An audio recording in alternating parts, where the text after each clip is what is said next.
I'm going.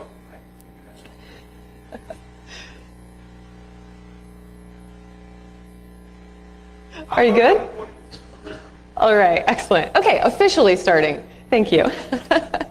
So thank you so much, the organizers, for allowing me to give a keynote that's not at 9 a.m. I really appreciate that. So, yes, thank you. So today we're going to be talking about data access rights and some of the evil things that you can do with them. And this is all space themed. I couldn't be happier with the theme for this. I love space. I wrote in my bio when I was submitting the CFP that I submitted to the Mars space mission, which is true. So I was really thrilled that this was a conference that asked me to keynote.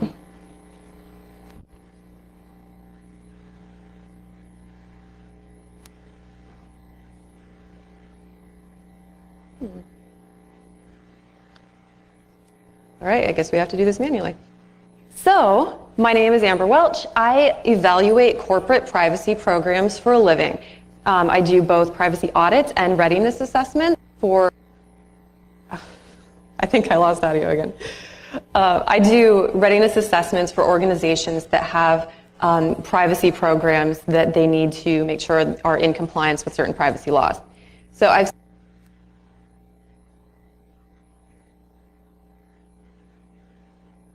Still good? Okay. Do you want me to swap mics? Okay. All right, let me know if there's any issues. So I evaluate programs from large Silicon Valley tech companies that you would all hear about, startups, big old enterprises.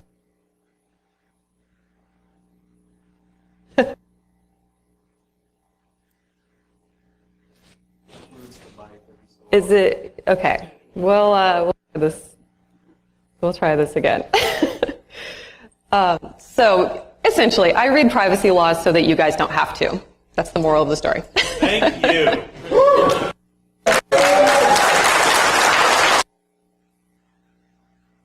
Today we're going to be talking about the data subject access rights that are available. Give you a brief overview of that. Some of the exploits that you can do with them, and then defense strategies if you'd like to protect against those exploits. So data subject requests, I call them DSRS or SARS, subject access requests, but we'll just go by DSRs. You might see this with a different acronym at some point. So we are living in a global privacy era now. There are laws, especially with the GDPR, that extend beyond the borders of a region, which is how we've traditionally viewed privacy. So with the advent of this kind of transnational compliance issue, people in America are starting to have to interpret privacy compliance in a more European way. So this is a big change for U.S. companies, and many of them are very unprepared for how to interpret and abide by these laws. So there are access laws in most countries that do have privacy laws, everything from the EU, the US, Brazil, the APEC region, Canada. Most access laws are similar everywhere. So there are some new challenges here. With the GDPR, we added metadata and indirect. Did I cut out again? It's the place where the mic and it's your voice is going the other direction. And the mic's Let's try this. If you hold that lapel mic up here, that might be. We can just switch to the stick maybe if it's a problem.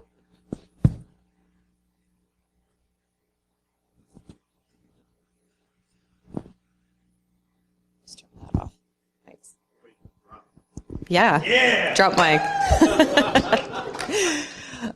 Okay, so we've added metadata and indirect identifiers. We've also added household and device data with the California law, CCPA. So this is going to be really interesting, especially when we're looking at IoT, and I think vehicle data will be a really interesting new aspect of privacy law.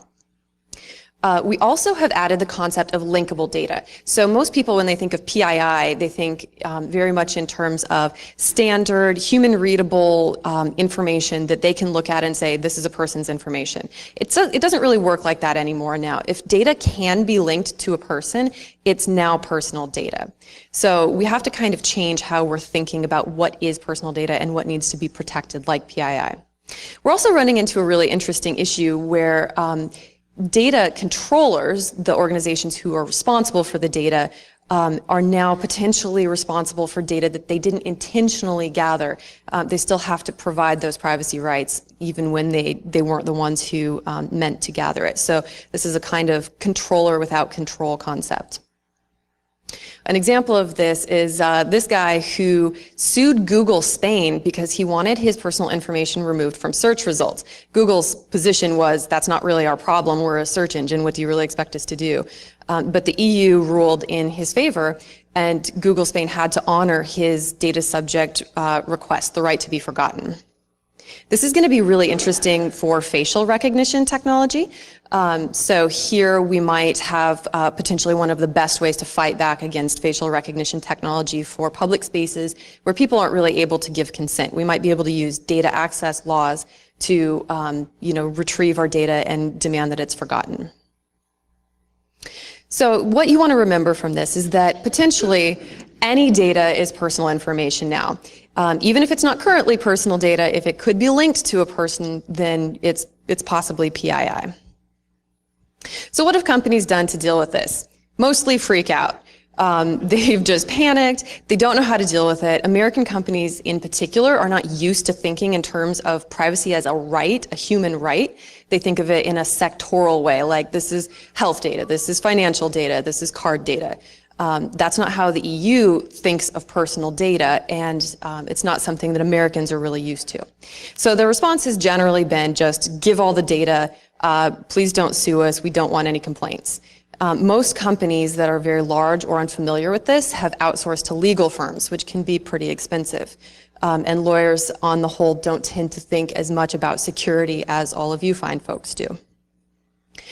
So generally, most companies are more in fear of non-compliance and getting complaints for not honoring these rights than they fear the breach of one person's data, even though it is a reportable breach if they provide that information to a malicious attacker. So there are two different ways that data subject requests can be fulfilled. There's the manual way, which is the more traditional version where you send in an email or you tell them, I want my data, and then they run off and gather whatever they can and try to fulfill the request. There are also automated ways, which you can see with things like Facebook, where you can go in and click a few buttons and they have scripts set up to complete that process. There are also some that are hybrid, where you might be able to initiate the process behind authentication, and then after that, they do some manual processing or approval, and then send you the data in an automated way. So both of these types have different exploits that are possible, and organizations generally decide which one they're going to do based on the ROI, the difficulty of completing automated requests versus manual requests. They each have different ID challenges and security challenges. So the stuff that you're here for, all of the evil things that you can do with this, right? So my favorite one is what I call legal DDoS. The idea behind this is that data subject requests can potentially be very expensive, especially those manual ones. So sometimes you'll see a legitimate protest campaign maybe, or an educational campaign telling people, hey, you have these rights, here's how to fulfill those rights. Or exercise those rights. So in a scenario like this, you might have a company that gets swarmed without any kind of warning with data subject requests, and they only have 30 days to do it. So in this case, they would probably have to outsource or maybe extend the timeline. This is also the only time that a company would really be able to be attacked with boilerplate text. Generally, during phishing campaigns, if you repeat the same text multiple times, they know this is fake. That's not the case here because it's very common. It's like when you see form letters to submit to your senator because you want to make your point on something known. It's the same thing with data subject requests. Companies are going to have to prepare to see boilerplate language and not be able to use that as a way of vetting out malicious requests. This can be very distracting for security and legal teams. So if this happens to an organization, it's very likely that all of their attention is going to be taken up by this, and maybe they wouldn't be paying as much attention to other areas. This is also the type of attack that is most effective against a company that otherwise has a very strong privacy program, because there's not really very much that they can do about it, and it's a way to waste resources, essentially.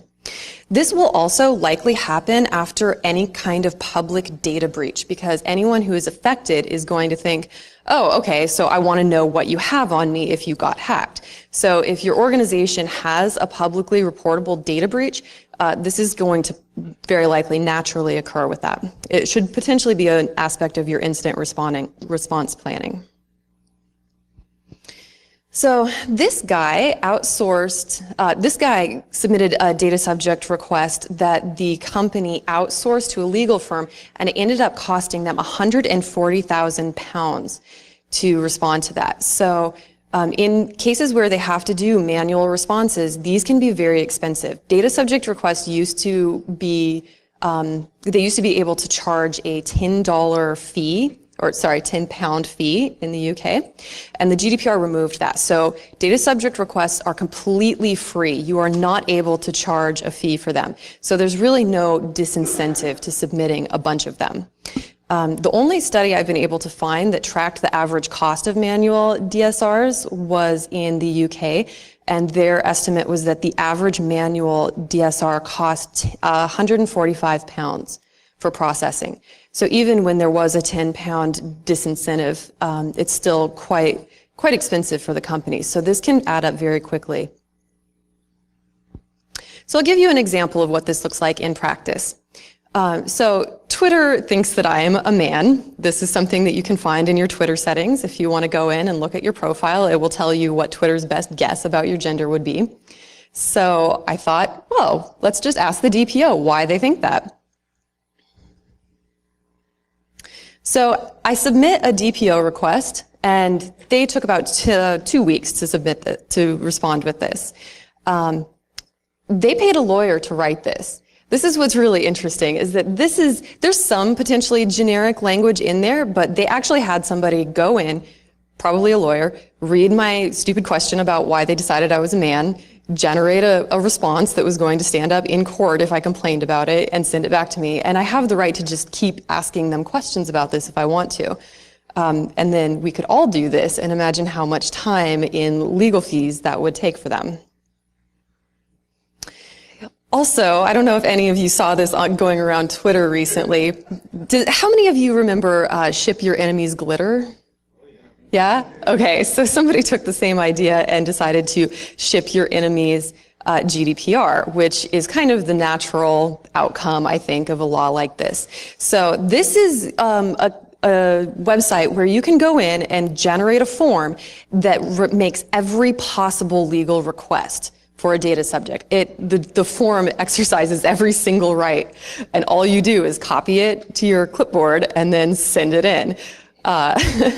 So I'm kind of surprised it took a year to find this one, but here it is, and I don't know what's going to happen ultimately, but I think this is potentially an area where we're going to see a lot of abuse.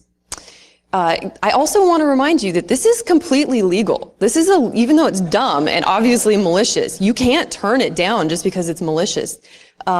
Legally, this has been challenged in court. A company cannot say, we don't want to process this request because we think it's mean or vindictive or petty. They still have to do it. The one thing about this is I wouldn't recommend using this because it does say that you have included a copy of your documentation, which we'll get into why that might be an issue later. So the phishing. This is, well, the DDoS is potentially more of a manual DSR thing. Phishing can go both ways. So you can escalate an automated DSR by complaining about it. If you think that it wasn't sufficient, you still have the right to contact that company.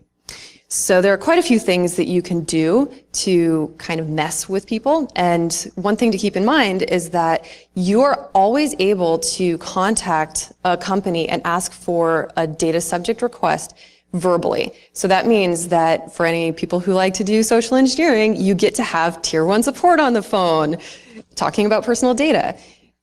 So this is an area where you can really continue attacking them quite often, and just at worst you're tagged as an annoying person. But they do have to continue fulfilling these requests even if it's not over email. Another thing that you can do is to ask for the privacy officer. This is kind of an OSINT tactic, so you can learn a little bit more about whether they have a privacy officer, if they have a legal team or a privacy team or security team working on these requests. Another thing that you can do if you don't have access to the email address for the person you're attacking and you would like to get that data, you can just tell them that you can't access that email. There's no provision in either the CCPA or GDPR that they can reject a request just because you don't have access to that email. You can also try to get identification verification with other data that you already have access to. If you have a different data set, you can guess at some things that might be associated with that individual and potentially get additional information from a different company. You can also escalate with family names. CCPA in particular has really introduced that household concept. So if you get access with one person's information, you can see if they have any relatives and probably get their information as well. Another thing that you can do is escalate to higher value data. If you get identification verification for low risk data, and they don't have any procedures that show how you would still have a barrier to higher value data, then you might be able to get more sensitive information without any additional checks. Another thing that you can do is use very common names. How many of you have what you would consider a common name? I certainly do. You get other people's emails? Yeah? Okay. So do I. It's fun. So when you think about identity, like who you are, what does your name really say about who you truly are? Not really very much, right? I know that there are at least 20 other people with my name because I get all of their email. It's a lot. So I could very easily impersonate another Amber Welch. There's one in the UK. She has her doctorate. I know that she volunteers at the science fair for her local school. I know which tube she takes because I get the updates for the construction project that's going on there. So I have a lot of information about her, and many people probably have information about me for the same thing. When you're thinking about data subject requests and the identification procedures behind them, keep in mind that the identity of the human being is not necessarily the most important aspect. What does, for example, a passport really tell you about a person? How do you know for sure that that's connected correctly to a data record that just has that person's first and last name? So what can you do with phishing? Why would you even want to do this aside from just getting somebody's personal information?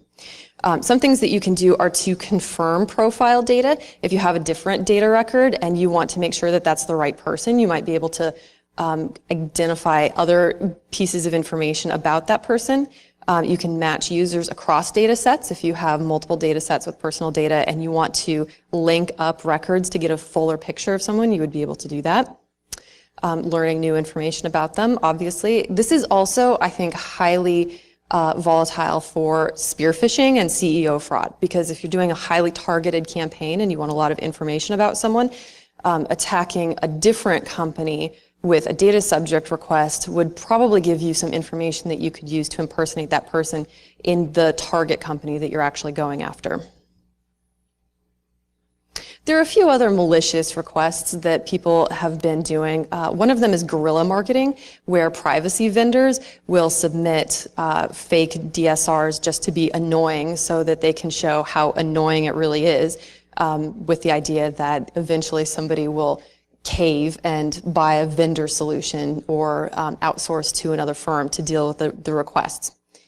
I don't see why I would want to get that vendor, but hey, I'm not in sales. Another thing is competitor research. You can learn about an organization similar to yours by submitting requests.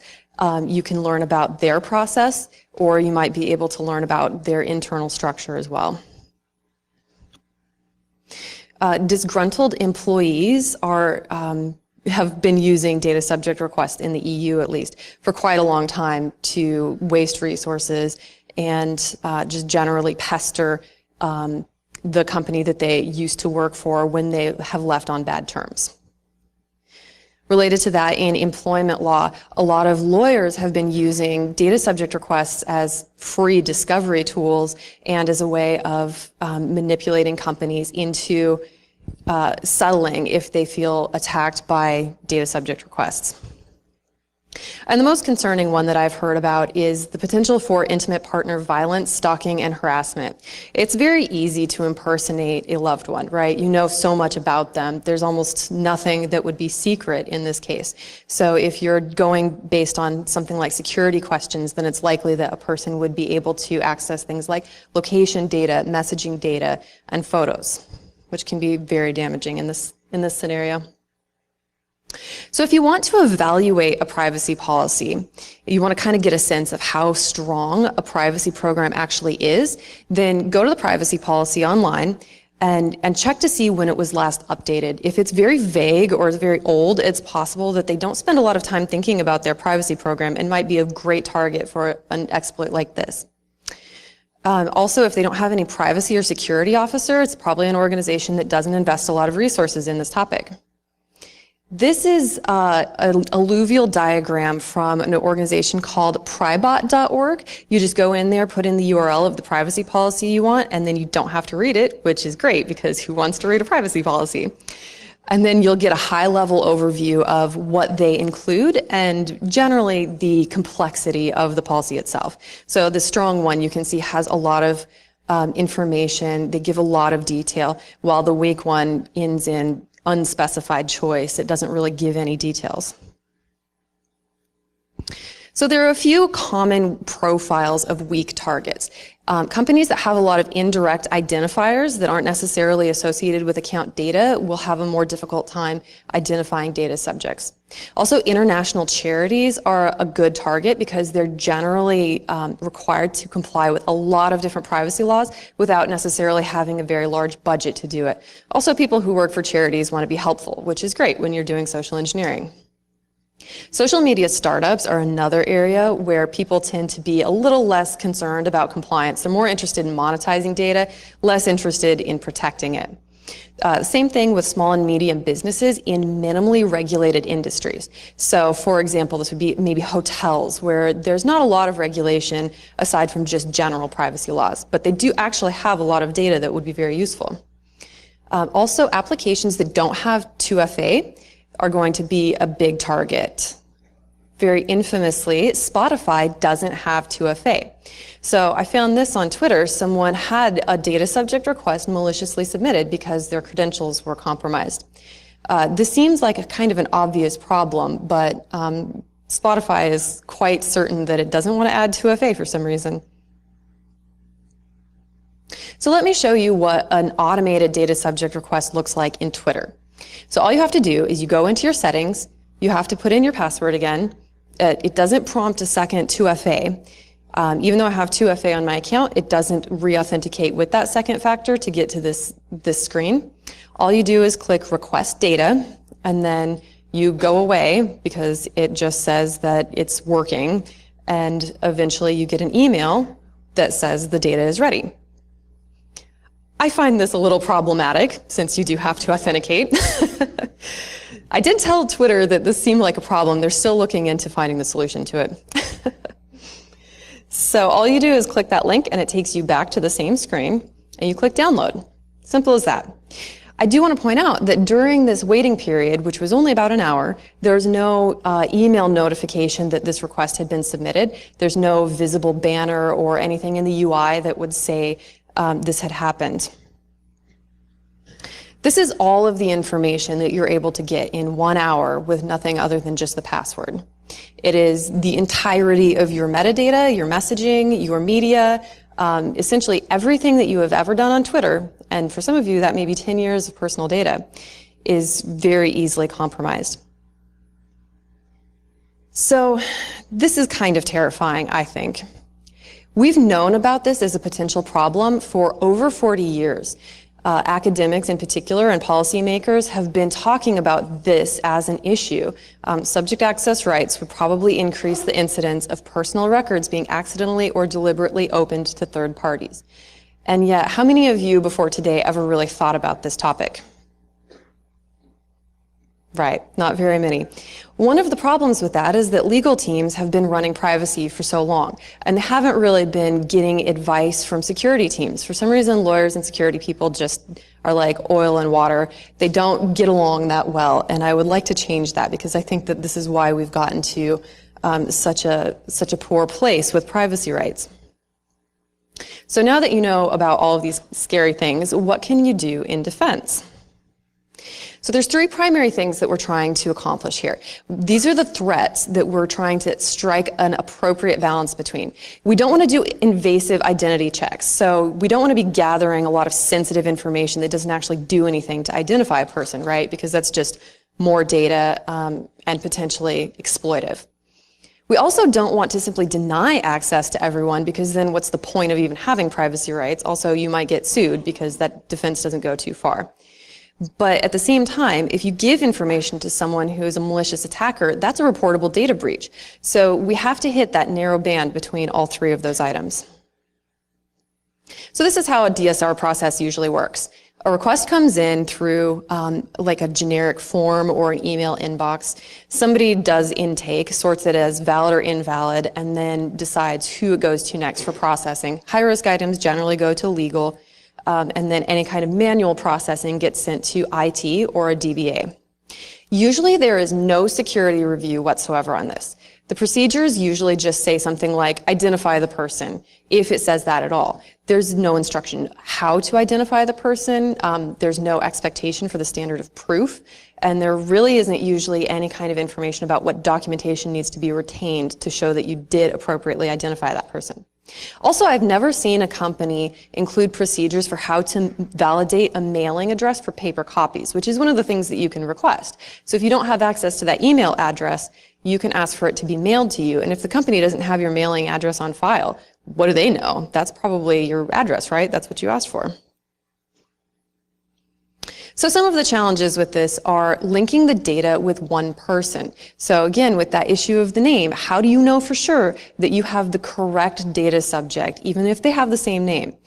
Also, especially under the California law, it specifically says that you can't require somebody to have an account in order to submit these requests. You also can't collect excessive information for the purpose of identifying somebody. And the identification can't be burdensome. So you'll get in trouble just as much for collecting too much data about someone to identify them. Also, even things like the gov.uk verify service is only 51% successful, and that is their own statistic. So the chances that it's even worse than that are pretty high. Also, remember, ID documents, when they don't actually help you identify someone, just become additional sensitive information that you're now responsible for.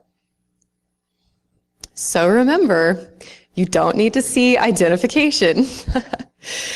And this is, you think that this is obvious, right? It seems kind of simple when you describe it like this, but a lot of companies still do this. Google used to do this for the longest time. And this is generally what would be considered an abusive identity check. It's not necessary, it doesn't help, and it doesn't really give you anything other than, a higher risk data set for that person. Also, if you incorrectly combine somebody's documentation with another person, then you've really caused problems for yourself. How many of you use a Twitter handle that is not your name? Okay, most of you, right? So imagine if somebody came in and just submitted documentation and claimed that Twitter handle as yours because they submitted a passport, or maybe had like the same first name. You have a first name as part of your Twitter handle. That's a problem, right? That's not something that is an ideal way of identifying a person. So there are really only two good methods of identification. You can use documentation if you already had that data. So if you already have a passport number, fine, go ahead and take a passport, but you should definitely get a scan for it because passport numbers are not, they're pretty easily available. They're leaked everywhere, right? Same thing with driver's license numbers. If you can see that that person actually possesses that identity document, then sure, that might be a good way to identify them. The other good way, which is, I think, the best way to identify somebody, is to operate on the basis of shared transaction history. So, for example, with a hotel, you could say, well, this is the date of the last stay that I had there. Potentially the room number if you remember it, but if you know when you stayed there, then you have information that proves that you are the correct data subject, not necessarily that it's just the same name. But if you do that, you want to make sure that you're gathering more than one piece of information, because a lot of this data could be very incidental, that just, if we go and hang out at the hotel bar after this talk, I'm going to know where you were staying at the hotel if you pay with your card. I can just pick up a receipt, and that's one piece of data. So you want to ask for a second factor of data with the shared transaction history, something like the last 4 digits of the credit card on file, or similar. Does anybody know what this terrible pixel art is? Yes? This is the Arecibo message. This is the Arecibo radio satellite in Puerto Rico, which is incredible if you ever get the chance to go see it. James Bond is a fan. So the Arecibo message is intended to establish shared communication history between us and some unidentified intelligent life form. So we don't really need to know who they are. They don't need to know who we are. But if we got back another message that was maybe slightly altered or just repeated back to us, we would know that we had established communication. So the identity isn't what's important. The shared transaction history is how you can confirm that you know who you're talking to, and that it's the same person. So if you do manual data subject request responses and you're going to be taking IDs, you need to have a graduated identity requirement for different types of data. If you have highly sensitive data, don't release that on lower level ID. This is really critical, especially where you might have payment data, health data, anything that is potentially sensitive politically, sexually. Those items should not be released very easily. But at the same time, you don't want to be foisting these really burdensome ID requirements on someone who just wants to get some messaging data. So make sure that you understand the difference between your sensitive data and generally low-risk data. You also want to assume that ID numbers are compromised. Most of us have a lot of our information on the dark web at this point. You don't want somebody to just be getting all of your personal data through a data subject request because they were able to find your passport number on the internet. So make sure that you're getting a scan of the document, but also don't make somebody email the scans, please. I will know if you do that. I will come find you. So make sure you're providing a secure method of transfer, both for the data out and for any ID requirements that you have coming into you. If you really have a lot of data that you want to carefully consider, NIST has digital identity guidelines, which are quite good. So this is a way that you can really feel confident in your ID method. If you have automated DSRs, you want to make sure that you re-authenticate the session. If there's 2FA, ask for the second factor again. There have been a lot of credential leaks lately, so imagine how devastating it will be for somebody whose entire Twitter history is gone in the space of an hour because you didn't re-authenticate. Also, include some kind of UI notice so that users who are actually using that session will get some kind of warning. You want to make sure that if somebody submits a malicious request because they gained access to the account, that user has some kind of way of knowing that this has happened. A UI banner, email notification, text notification, something that gives them some warning. Also, if your automated request process is really fast and can do it immediately, I would still say you could wait a week. You have 30 days to complete these requests. So give the user time to notice that something has gone wrong with their account before you just deliver all of the data. Give them an opportunity to log into that account and see that there's something potentially wrong, and give them some kind of way of knowing what to do about it. Don't just tell them to ignore it. Please, please Twitter, change that. Also, campaign for two-factor authentication. This is the single greatest thing that we can do to prevent malicious requests, is just get a second factor on those accounts. Even if you do offer 2FA, a lot of times users need a push. So talk to your product teams and try to get them to do another campaign, some kind of awareness campaign to educate users about the importance of why they should have 2FA. So there are a few red flags here. One thing that's challenging about this type of attack is that if you fall for it, you probably won't know. You'll probably be attacked multiple times, and you may never really identify that you're the one leaking that data. So detection is much harder for one data record at a time versus one large breach where there's a lot of forensics that we can get. There's not much to do forensically when you've got a legal sign-off and your lawyer is the one who sent the data out knowingly. So a couple of things to look for. Anytime that somebody is requesting a mail copy of their data to a new address that hasn't been on file, or when they ask for a mail copy and they never had an address associated with that record in the first place. Anytime you have common names, so if there are multiple names in your database, this would warrant additional review, especially if you have a deduplication algorithm in place and that record has ever been combined. You want to make sure that you're highly confident that it's the correct combination, because an error in duplication would be quite problematic. Any requests based on indirect identifiers, especially where there's no account data to it, would be something that you want to especially consider and make that determination of whether you are even able to correctly identify that person at all. This might be a scenario where you would just have to deny the request. Requests that don't have any kind of account associated to it or don't have any history in the account, or if the data subject can't recall any history, these would be warning signs that you would want to watch for. Frequent similar requests or repeated text. We do know that there's boilerplate language, but if you do find yourself getting a lot of it, that would be something to watch for.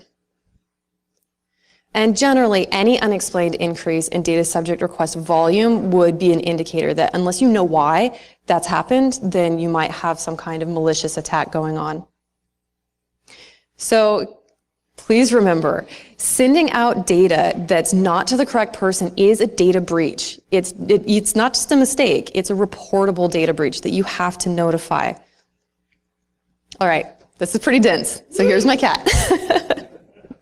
We're almost through. So your final line of defense is simply denying requests, and you have every right to do this. In fact, your default position should be to deny requests unless it's proven valid. Don't default to just fulfilling every request that comes in unless you get the spidey sense that something is wrong. They should be passing barriers and gateways to get that request fulfilled instead of vice versa. So if you do need to deny the request, all you have to do is document your reasoning for doing that and let the data subject know that they have the ability to make a complaint or escalate it to some kind of authority. This is kind of your get out of jail free card because it shows that you had the intention to do the right thing, and you won't just get sued for doing this. You'll have an opportunity to fix it if they do want to complain about it. So remember, you won't necessarily get in trouble for denying a request if you had a good reason for doing it. So these are all the legal reasons that you can reject requests. And at the end, I'll give you a link to a GitHub that has all of the legal text links as well with the text written out so that you don't have to go through and read the entire GDPR or CCPA.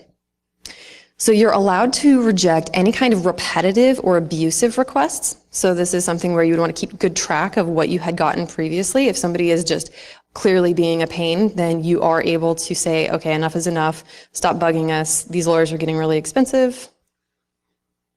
You can also reject if you have unconfirmed identity. This is where you can say, we really tried, we made a best effort, but we can't be confident that this is the correct record, so sorry, but we're going to have to deny you for now. Here's what you can do if you disagree with that reason.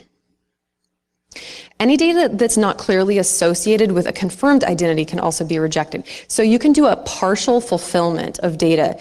If you have some information that you're confident about, but then some other data that maybe isn't quite associated with the correct record, leave that data out and do a partial fulfillment instead. You can also reject impossible requests or ones that would require disproportionate effort. I would try to stay away from this as much as possible because it would potentially be difficult to hold up in court. But this is a good one, adversely affecting the rights and freedoms of others. If data is highly correlated with other people, or contains a lot of other people's personal data, then you might be able to say it's too difficult to extract this information and to confirm that this is just your data. Sorry, but unless we get other people saying that they want this entire set, then we can't do that. Also, any portability requests that are not automated or feasible. So let's see. Yeah, portability requests that aren't automated or feasible, you can reject as well. So this is where you would have to send out data that has a machine readable format. If you don't have your application set up to do that, then you don't really have to fulfill the request. You don't have to write an entirely new script so that you can fulfill one request. So what I want to ask of all of you is to care about privacy. I know it's not something that is really necessarily exciting in the way that a lot of the technical hacking is, but this is highly relevant to you personally. You don't want to spend all of your life trying to protect personal data technically and then have your lawyers just give it out to somebody maliciously.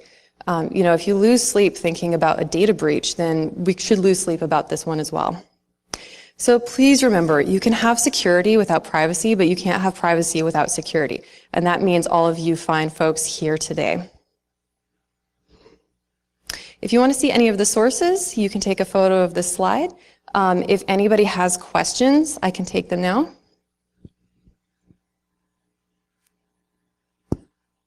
Yeah.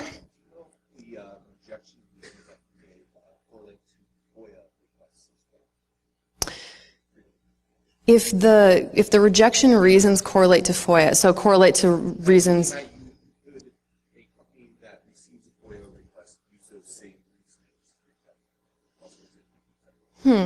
I would say that that's probably a different set of rules. So the question is, can you reject a FOIA request for the same reasons? There may be some relationship between them, but FOIA isn't specific to personal data, so there are rejection reasons for FOIA, or redaction usually, but they would be kind of different, I would think. Yeah? So you showed us a lot of ways that boards can essentially be a dick and say no to your request. However, hey. So, hold up. Testing, maybe. Levels up. Whatever, it's cool. Oh, Jesus Christ. There you are. There I am. All right. So it's easy it could be easy for an org to deny your request, and yet at the same time, we've also seen multiple examples now of how easy it is for person A to pose as person B and get their information. That seems like a really weird area to be in. You would think that orgs would be way more interested in saying no, because that's less work for them, yada, yada, yada. Do you have any insight on maybe why that is? Is GDPR that fearsome of a beast that organizations are more terrified of fines to be levied against them there versus, having to defend why they're saying no? Or Yeah, that's a really great question. And I think the biggest reason for that is because GDPR very famously has that maximum 4% of your total global revenue fine. What organizations don't really understand is that that's not going to happen from, accidentally denying the wrong request. That requires some pretty egregious problems with your privacy program, and it's not very likely that this would happen from a complaint. So organizations are mostly just scared and often don't understand. They also, I think, don't realize that there are some steps between getting sued for denying somebody, and it doesn't just go immediately from denial to I have to lose 4% of my revenue. Does that answer it? No, yeah, definitely. Appreciate Excellent. the insight. Yeah. Do you see more GDPR in California, do you see more states copying off of that? Yeah, there's a lot of state privacy laws in the works right now. I think it's New Jersey that did the data broker law, which is really exciting, where data brokers who sell your data, all of those tracking technologies, now have to disclose that. So I think that the states are doing a really good job. Colorado is working on it as well, Washington. So yeah, Illinois has biometrics, which is excellent. I was very impressed with Illinois doing that. So I do think that the states are doing a great job of advancing privacy rights. I'm kind of on the fence about the federal law. There's a potential for a federal law to come in and kind of take over and take precedence over state laws, which could be good because it could force the other states to get on board, but it could potentially weaken some of the laws. So CCPA would lose some of its teeth if a federal law took over. Any other questions? Yeah?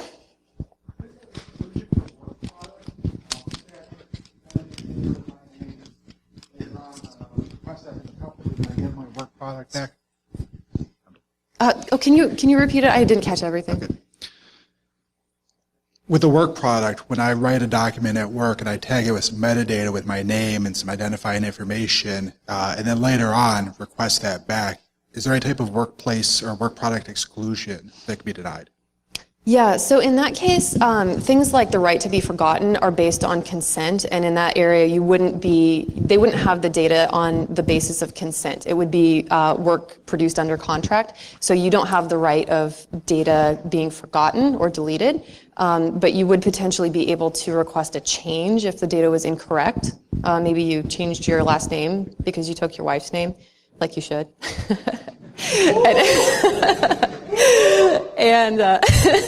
And you wanted to make that change, you would probably be able to exercise that right. But there are limitations on each of these rights that you do have available. So it can be a little tricky, so it kind of is based on each case. It would be quite a lot of time to explain each exclusion. Yeah? So a lot of the OSINT websites like Spokio require, sure, a lot of the OSINT websites require you to send in your ID if you want to be forgotten by that site. Is there any way around that? Because it feels skeevy giving somebody skeevy more information. Yeah, I would agree it is. So I think that your best bet in that case would be probably, oh, by the way, there's the GitHub and my Twitter and LinkedIn if you want that stuff. The GitHub has all of the exploits and defense legal text, so you can go there. And it also has the slides if you want the deck. So I think that in this case, you probably, depending on your level of comfort with, arguing with them, you can talk directly to the data protection officer or their chief privacy officer and say, I disagree with your position on this for all of these reasons. Please explain to me why this is a good method of identification, and start the conversation that way, because they can't just cut you off from talking to them. If you have a valid concern, then they basically have to keep talking to you until you're happy. Yeah. Any other questions? Oh, yeah. Yes, in cases of social media with private messaging, of where if a single person is a data subject, requests all their information, would it be more appropriate to include the scope of the other half of that communication that was not requested? So kind of like in the context of a chat or IM service? Correct. So that maybe person B didn't want to have a data export. Mm-hmm. Should they be given the choice if person A, who they were talking to, requests it?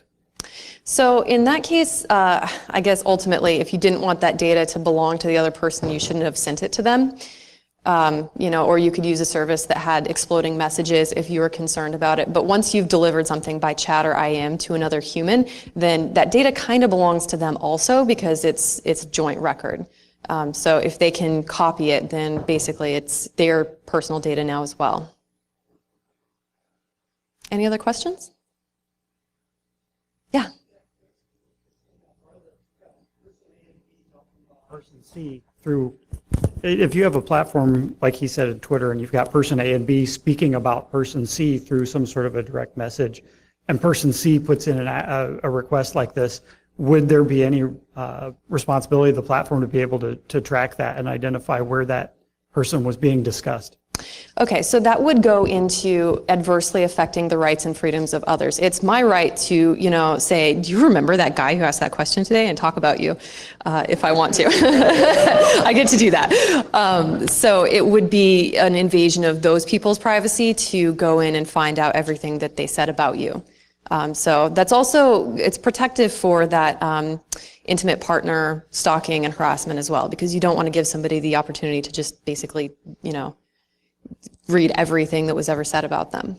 So you would be able to turn that down. It doesn't, just because your name is mentioned somewhere doesn't necessarily mean that that personal data kind of belongs to you, especially where there is actually a difference between data that you provided to an organization or data that they got in some other way. So it's a little nuanced, but yeah, they wouldn't be able to get that.